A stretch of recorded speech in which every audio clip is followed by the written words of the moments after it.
Hey everyone, this is Mrs. Patterson, and today we're going to start The Mouse and the Motorcycle, a book by Beverly Cleary.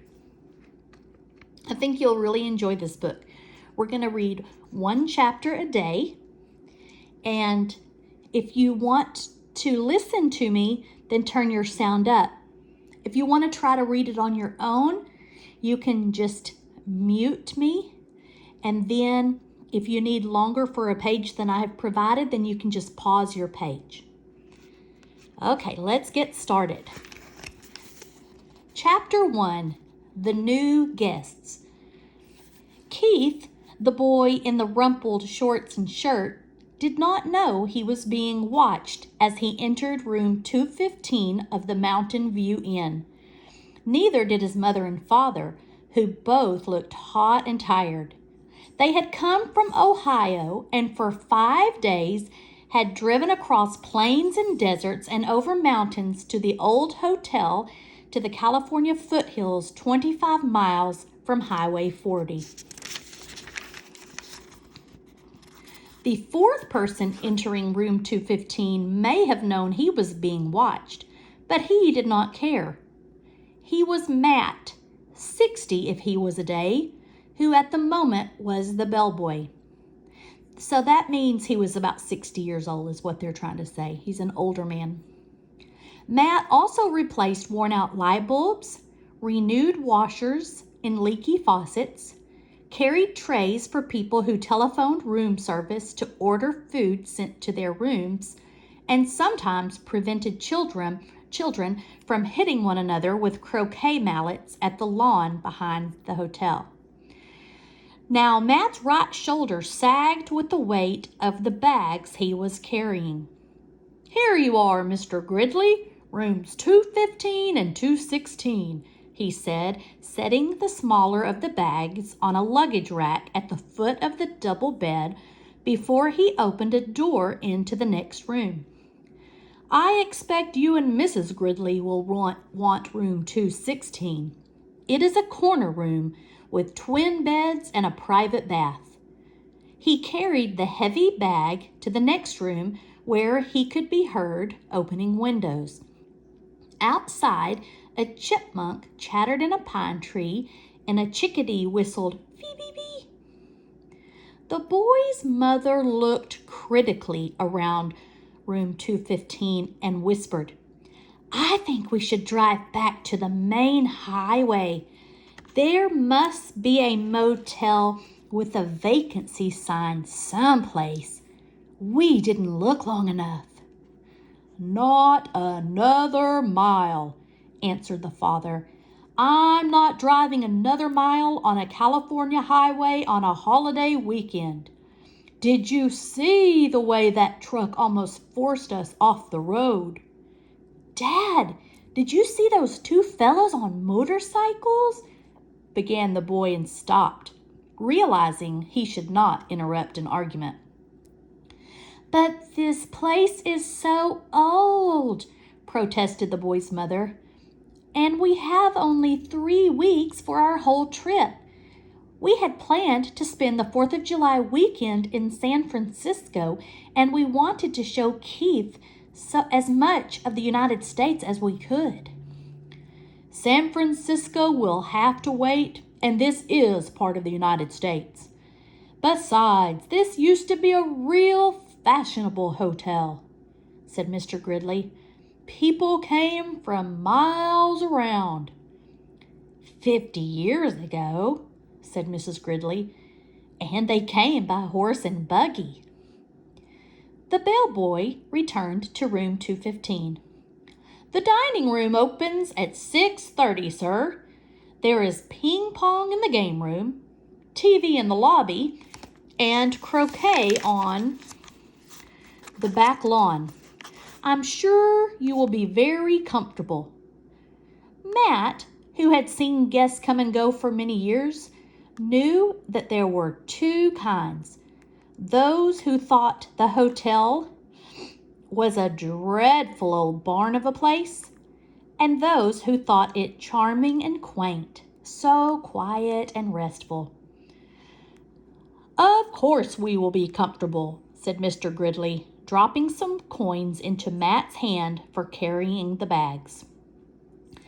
"But this big old hotel is positively spooky." Mrs. Gridley made one last protest. "It is probably full of mice." Matt opened the window wide. "Mice? Oh, no, ma'am. The management wouldn't stand for mice." "I wouldn't mind a few mice," the boy said as he looked around the room at the high ceiling, the knotty pine walls, the carpet so threadbare that many of its roses had almost entirely faded, the one chair with the antimacassar on its back, the wash basin and towel racks in the corner of the room. "I like it here," he announced. "A whole room to myself. Usually I just get a cot in the corner of a motel room." His mother smiled, relenting. Then she turned to Matt. "I'm sorry. It's just that it was so hot crossing Nevada, and we are not used to mountain driving. Back on the highway, the traffic was bumper to bumper. I'm sure we shall be very comfortable."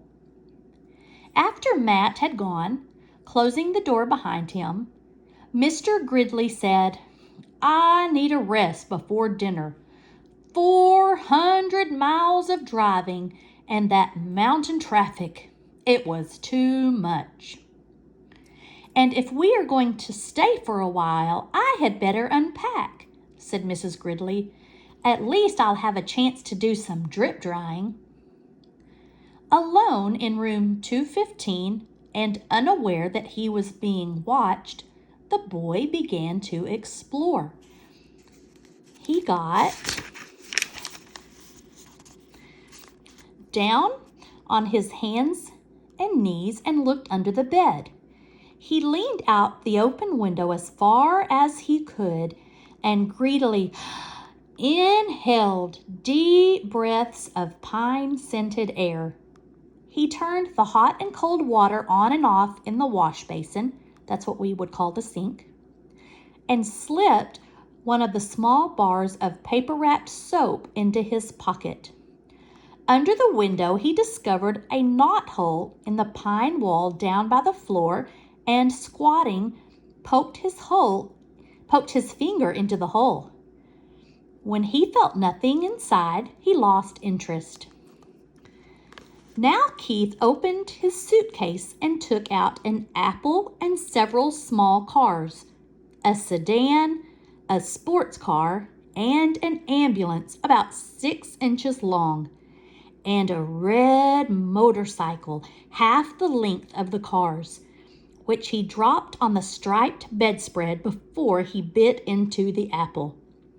He ate the apple noisily in big chomping bites, and then laid the core on the bedside table between the lamp and the telephone. Keith began to play, running his cars up and down the bedspread, pretending that the stripes on the spread were highways and making noises with his mouth. Vroom, vroom for the sports car, wee, wee for the ambulance, and for the motorcycle, up and down the stripes. Once, Keith stopped suddenly and looked quickly around the room as if he expected to see someone or something or someone, but when he saw nothing unusual, he returned to his cars. Vroom, vroom, bang, crash! The sports car hit the sedan and rolled over off the highway stripe. The motorcycle came roaring to the scene of the crash. "Keith," his mother called from the next room. "Time to get washed for dinner." "Okay." Keith parked his cars in a straight line on the bedside table beside the telephone, where they looked like a row of real cars, only much, much smaller. The first thing Mrs. Gridley noticed when she and Mr. Gridley came into the room was the apple core on the table.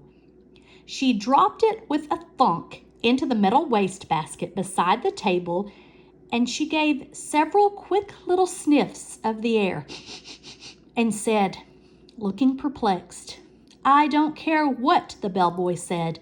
I'm sure this hotel has mice." "I hope so," muttered Keith.